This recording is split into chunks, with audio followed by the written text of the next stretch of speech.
Welcome back. Suspended Deputy Police Commissioner Shadrack Sibiya is tomorrow set to appear before Parliament's ad hoc committee investigating allegations of interference in SAPS.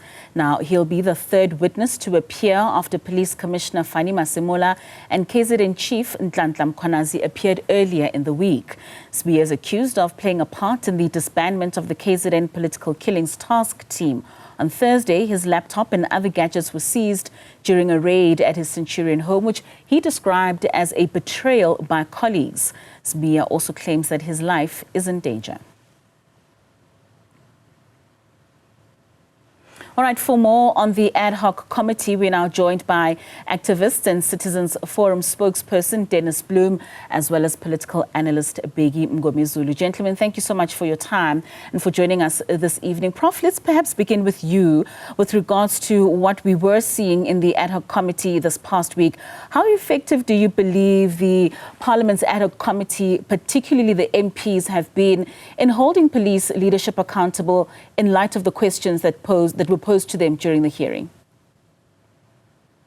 Thank you very much, Katleho, for having us, and good evening to your viewers.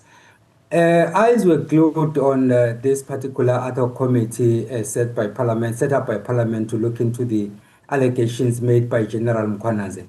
But I must say that I was disappointed on how this whole process began. You got a sense that they were ill-prepared. For example, if you look at Mr. Arendt's, the senior counsel, he didn't see.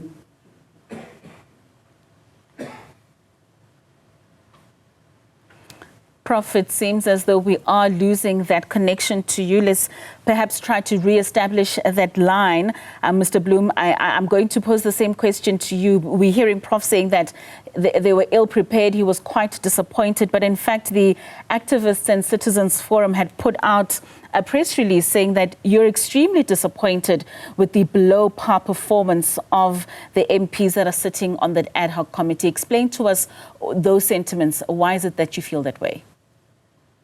Good evening, Katleho, and good evening to the viewers. Katleho, we are busy here with a very serious matter of national security. The country is in danger.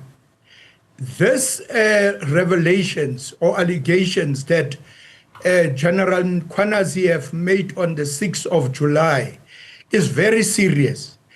And we have expected that the members, the lawmakers of this country must take this issue very serious. But we are very disappointed in the way in which these lawmakers are busy with party political point scoring. They are not concentrating on asking relevant questions, pointed questions on the issues that General Mkhwanazi have raised. General Mkhwanazi have raised very serious issues. For instance, he said that IDEC is having two groups in it. He is talking about IPID that were used or is used by senior members of the police. He's talking about Paul O'Sullivan, who is having powers that nobody knows where he got these powers from.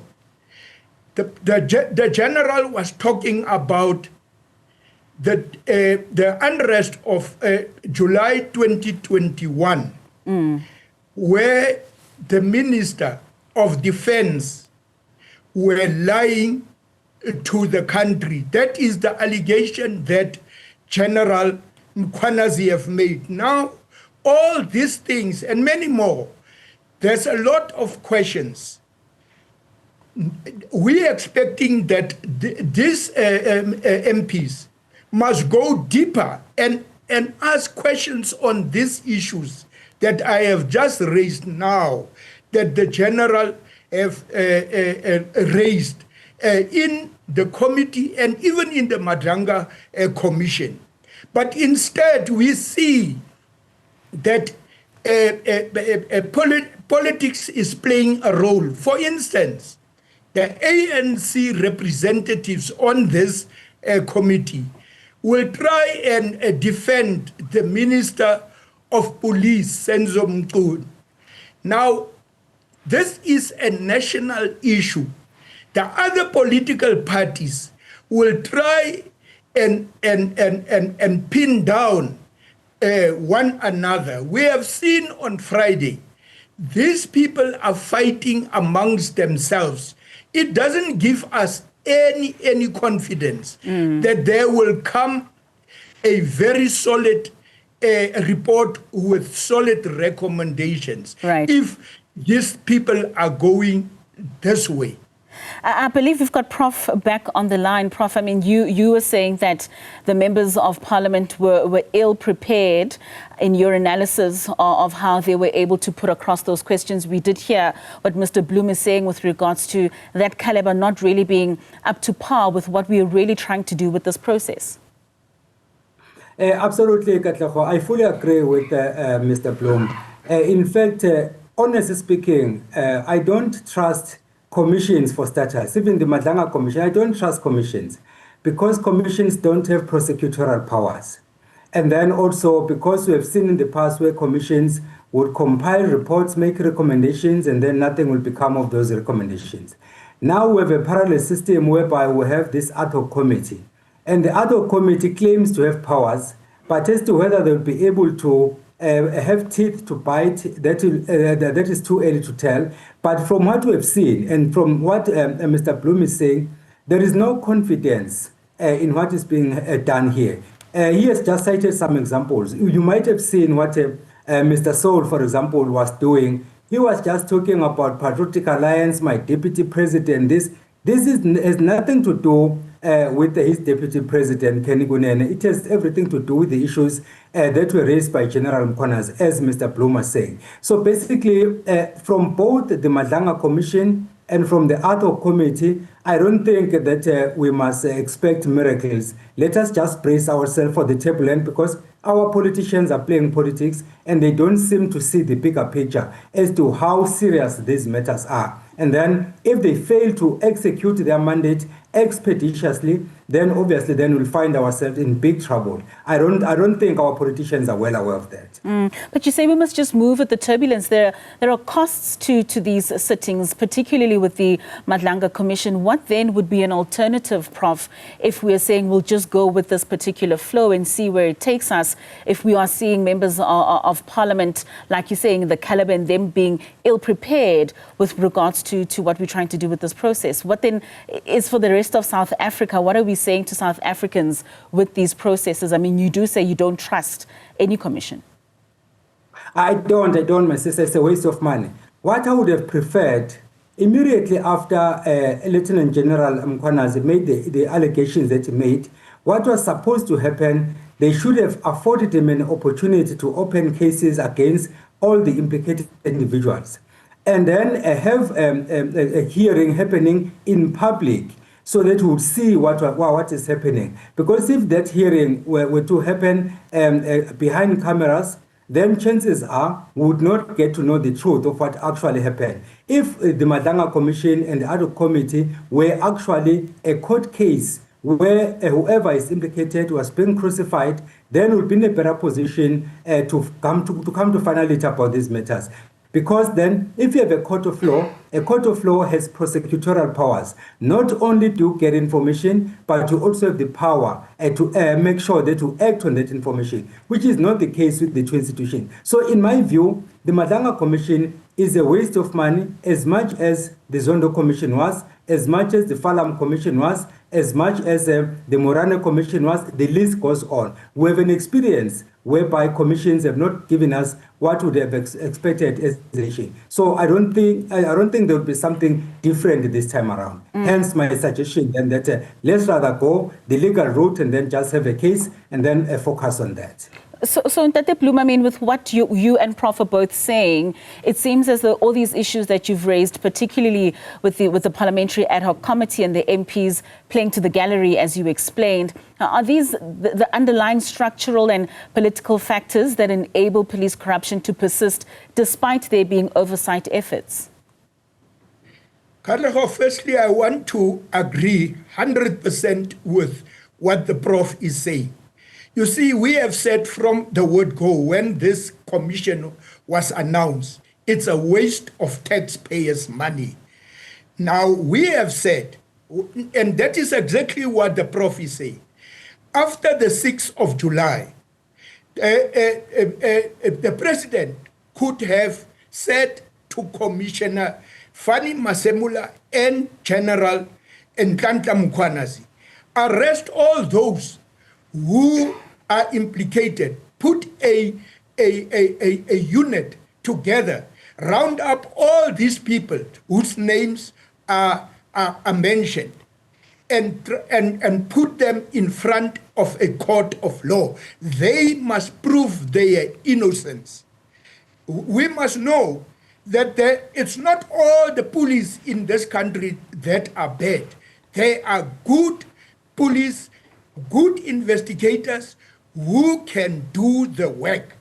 Now, if we are going to drag on, you see, Katlego, this commission does not have any powers. They can come up with recommendations. They can come up with anything. President Cyril Ramaphosa, as we know him, will shelve those recommendations like the Zondo Commission recommendations and report, and we will forget about it. Now, if there was action from July, the 6th of July, we could have cleaned this country, because we can see what General Mkhwanazi is doing. You can see the movement now in the country. That is what we have expected. But no, the president of this country wanted a delaying tactic by putting up a commission of inquiry. This thing of the other committee and the commission, in Madlanga Commission, I am fully in line with what the Prof is saying. We have said it before. It's a waste of time. It's a delaying tactic. The president don't want to take action against these people. There we are having two ministers of police as we speak now. One is sitting at home, one is in the office. The taxpayer are spending a salary of two ministers of police. Right. Just to close off, gentlemen, Prof, I mean, we are seeing the resumption of the Madlanga Commission taking place tomorrow, and we are expecting that much of those hearings will happen in camera. How do you think the Commission needs to balance between confidentiality with the public's fight and also their right to information and transparency? No, thank you very much, Katlego. Under normal circumstances, whether evidence is given in camera or in public, it shouldn't be an issue if we act ethically. But then I've lost doubt that many of our leaders are ethical. But if we had ethics, then it shouldn't be a problem, because then it means that they would collect that information in camera, and then they'll compile a report, and then we'll get to see what was happening there. So basically what needs to happen now is that starting with Justice Madlanga, who is leading the Madlanga Commission, and then, of course, the parliamentary process. Whether evidence is given in camera or is given in public, then it shouldn't be an issue. Then they must just collect that information, compile reports, and then make recommendations. Although, of course, as Mr. Bloem was saying, a point where we agree on, that even after those recommendations have been made, there is no guarantee that those recommendations will be acted upon. But at least that is what we have right now. And there is nothing illegal in forming a commission because the president invokes Section 84F of the Constitution. So legally, he has a standing. But rationally, there is no rationality. And in terms of the experience that we have had before, then we can almost vouch that very likely, if anything at all, is going to happen. So then if it happens in camera, that makes things even worse. At least the evidence that is being presented in public, we are privy to what each and every witness is saying. Therefore, we may be having something to work with. But then if it happens in camera, neither Mr. Bloem nor myself will have access to that information and wouldn't even know what was said and what was not said. All right, gentlemen, it certainly is what we'll be looking forward to this coming week, that parliamentary ad hoc committee that will see the next witness being the Deputy Police Commissioner Shadrack Sibiya, and those in-camera testimonies that will happen at the Madlanga Commission. Thank you so much, gentlemen, for your time. That was activist and Citizens Forum spokesperson Dennis Bloem, as well as political analyst Professor Bheki Mngomezulu.